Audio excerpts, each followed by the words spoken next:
আছে মহারাজ তাই হবে। ওরে ওরে বন্ধুগণ, তোমরা থেকে সমাজ জীবনটা নিয়েছো।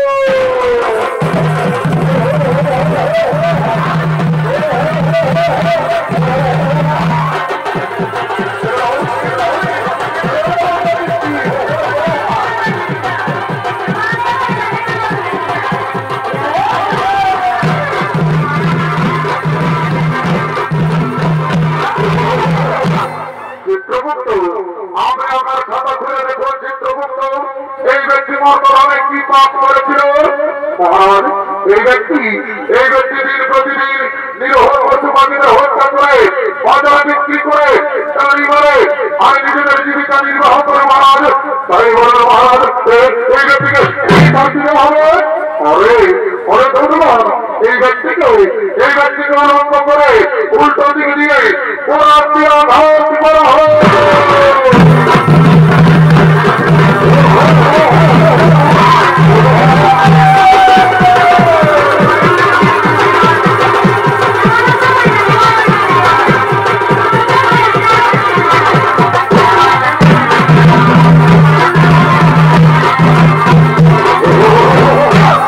চিত্রগুপ্ত, আমি আমার খাতা খুলে দেখুন চিত্রগুপ্ত, এই মাতার মতো ভাবে কি পাপ করেছিল?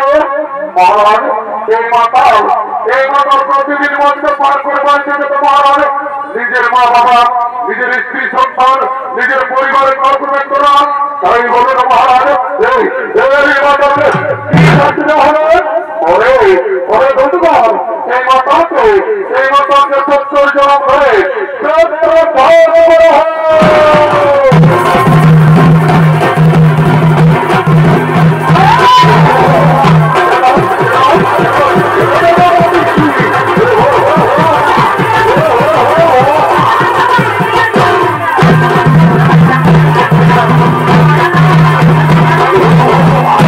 চিত্রগুপ্ত, আপনি আমার খাতা দেখে বলবেন চিত্রগুপ্ত, এই যুবক আর এই যুবকের মতো ভাবে কি পাপ করেছিল?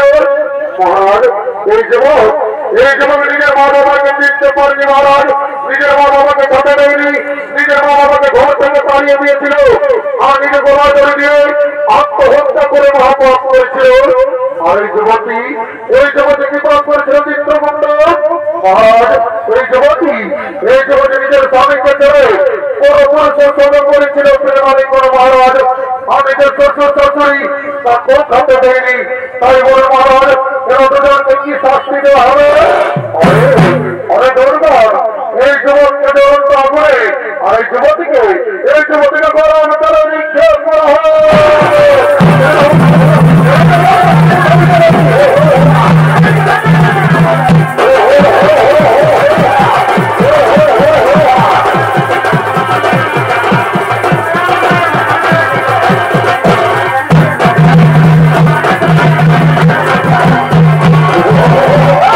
চিত্রগুপ্ত, আমরা খাতা দেখে বলেন চিত্রগুপ্ত, এই ব্রাহ্মণী মর্তভাবে কি পাপ করেছিল? মহারাজ, এই ব্রাহ্মণী মর্তভাবে কোন পাপ করেনি মহারাজ। এরা দুজন মর্তভাবে করেছিল গুরুনাম হরিনাম ভজন কীর্তন করেছিল ধর্ম আলোচনা। তাই বলেন মহারাজ, এই ব্রাহ্মণীকে কি করা হবে?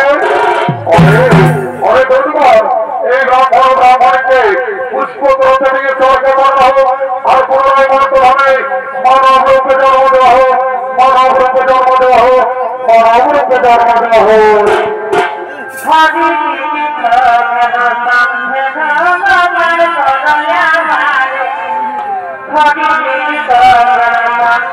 Hare